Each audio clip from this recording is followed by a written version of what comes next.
La négociation avec l'adversaire. Lyautey dira « c'est une page blanche sur laquelle la France pourrait écrire tout ce qu'elle veut ».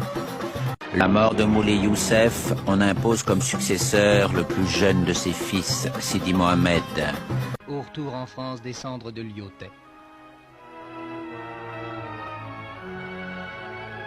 En présence d'une assistance recueillie, le cercueil du maréchal remis par les autorités marocaines aux autorités françaises a été solennellement transporté par les forces armées royales à travers les rues de Rabat au milieu d'une foule silencieuse.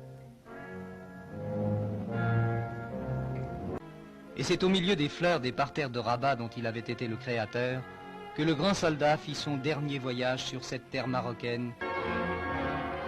Car Lyautey, tel que l'a découvert son œuvre, est à la fois un nom et un visage. Le nom est le visage de l'homme qui sut donner un avenir moderne à un pays resté au rythme du Moyen-Âge. Ces images de 1912 retracent quelques instants de l'action grandiose qui fit d'une terre divisée un royaume uni et pacifié, et d'une nature hostile le plus beau domaine de l'Afrique du Nord. Il fut en même temps le constructeur matériel d'un pays. Les rites profonds de ce Maroc auxquels il enlevait les bandelettes qui le retenaient en marge des grandes routes du monde moderne. Voici l'ex-souverain au studio Pathé Cinéma à Vincennes en 1912.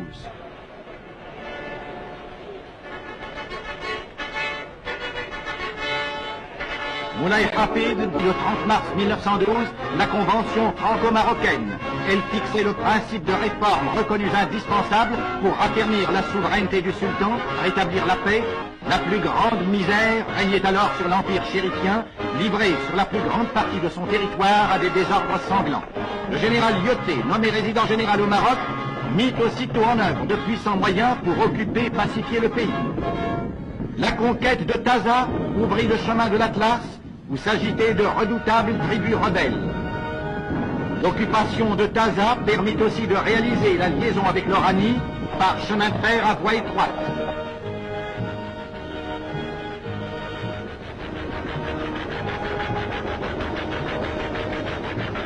La Grande Guerre obligea le général Lyautey à réduire ses effectifs. Il réussit quand même à maintenir le calme dans ce pays naguère encore déchiré par des conflits sanglants. La civilisation française a réalisé une transformation presque miraculeuse.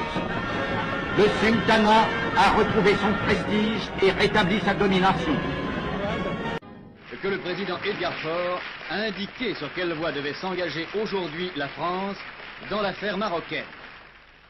Je vous le dis franchement, j'estime que c'est une chance pour la France que d'avoir affaire à des hommes qui se disent nationalistes, qui sont à la tête de partis politiques nationalistes, et qui sont venus nous dire, notamment à Aix-les-Bains, nous voulons l'indépendance, c'est entendu, mais d'abord avec des étapes. Et même quand nous l'aurons acquise, nous ne voulons pas nous séparer de la France. Indépendants, libres et égaux, nous resterons avec vous dans l'interdépendance, nous créerons une communauté franco-marocaine, et ces hommes, nous voulons les écarter, ces hommes qui portent à nous l'avenir.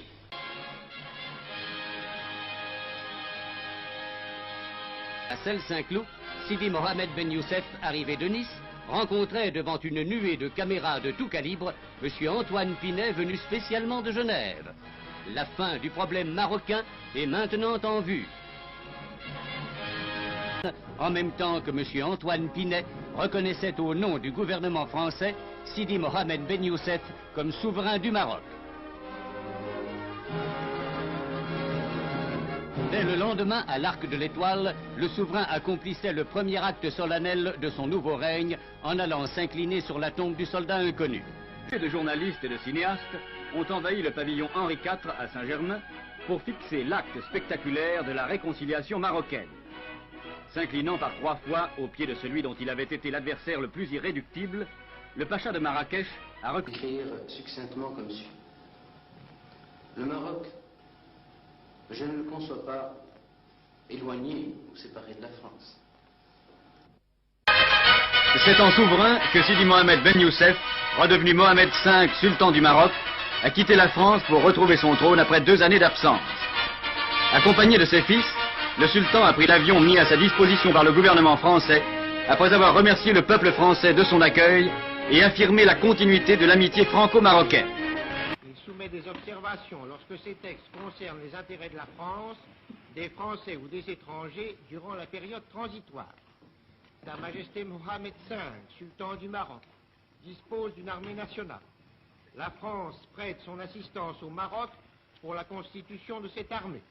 Le statut actuel de l'armée française au Maroc demeure inchangé durant la période transitoire.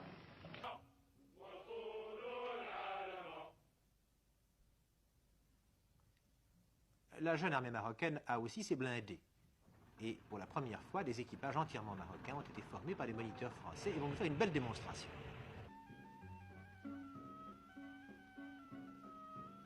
Des moniteurs forment le futur spécialiste des transmissions. Les policiers veillent à la sécurité. Les motards, comme dans toutes les capitales d'Europe, et ce sont les motards français qui encadrent le souverain, et les jeunes moniteurs, qu'ils soient de la jeunesse et des sports ou de l'armée royale, sont là pour former aussi.